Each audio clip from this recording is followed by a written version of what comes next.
மத்திய கிழக்கில் நீடித்து வரும் போர் பதற்றம் நாளுக்கு நாள் அதிகரித்து வருகின்றது. 5 நாள் போர் நிறுத்தம் குறித்து அறிவிப்புகள் வெளியான போதிலும் தாக்குதல்கள் குறையாததால் நிலைமை மேலும் மோசமடைந்து உள்ளது. குறிப்பாக ஈரான் மற்றும் இஸ்ரேல் இடையிலான மோதல் தற்பொழுது 4வது வாரத்திற்கும் நுழைந்துள்ளது. இரு தரப்பும் தொடர்ந்து கடுமையான தாக்குதல்களை நடத்தி வருகின்றார்கள். சமீபத்தில் டெஸ்ரான் நகரில் நடந்த வான்வெளி தாக்குதல்களுக்கு பதிலடியாக இஸ்ரேலின் முக்கிய நகரங்களை குறிவைத்து ஈரான் தாக்குதல் நடத்தியது. குறிப்பா டெல் அவீவ் மீது நூற்றுக்கணக்கான ஏவுகணைகள் மற்றும் ட்ரோன்கள் மூலம் தாக்குதல் நடத்தப்பட்டதாக சொல்லப்படுகின்றது. அதிகாலை துவங்கிய இந்த தாக்குதல்கள் இடைவெளி இல்லாமல் நீடித்ததாக அதிகாரிகள் தெரிவித்துள்ளனர்.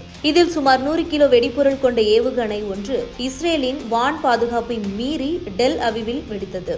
இந்த தாக்குதல்களால் பல கட்டிடங்கள் சேதமடைந்து உள்ளன. மேலும் பொதுமக்கள் 4 பேர் காயமடைந்ததாக தகவல் வெளியாகியிருக்கின்றன. இதேவேளை சவுதி அரேபியா மற்றும் பஹ்ரைன் நாடுகளின் வான்வெளிக்குள் ஈரான் ட்ரோன்கள் நுழைந்ததாகவும் தகவல் வெளியாகின. இதனால் அந்த நாடுகளிலும் பாதுகாப்பு எச்சரிக்கை அதிகரிக்கப்பட்டுள்ளது. போர் நிலையை கட்டுப்படுத்த அமெரிக்கா முயற்சிகள் மேற்கொண்டு வருகின்றது. அமெரிக்க அதிபர் டொனால்ட் ட்ரம்ப் ஈரானின் எரிசக்தி கட்டமைப்புகளை குறிவைத்து நடத்தப்பட்டு இருந்த தாக்குதல்களை 5 நாட்களுக்கு ஒத்திவைப்பதாக முன்பே தெரிவித்திருந்தார். அதே நேரத்தில் பேச்சுவார்த்தை குறித்து பேசினாலும் மத்திய கிழக்கு பகுதிக்கு கூடுதல் ராணுவ மற்றும் கடற்படை படைகளை அமெரிக்கா அனுப்பி வருகின்றது. இதனால் ஈரானின் முக்கிய எண்ணெய் மையமான காரிக் தீவை குறிவைத்து நடவடிக்கை எடுக்கப்படலாம் என்றும் அச்சம் உருவாகியுள்ளது.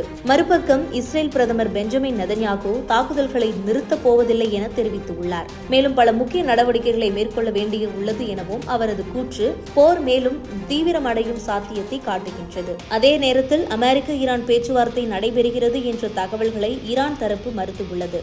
ஈரான் வெளியுறவு அமைச்சர் ரஷ்யா, டர்க்கி, எகிப்து மற்றும் பாகிஸ்தான் உள்ளிட்ட நாடுகளுடன் ஆலோசனையில் ஈடுபட்டு வருகிறார். அமைதி பேச்சுவார்த்தைக்கு ஷெபாஸ் ஷெரீப் முன்வைத்து உள்ளதாகவும் தகவல் வெளியாகி இருக்கின்றன. இது குறித்து உங்களுடைய கருத்துக்களை கமெண்ட் பாக்ஸில் கமெண்ட் பண்ணுங்க.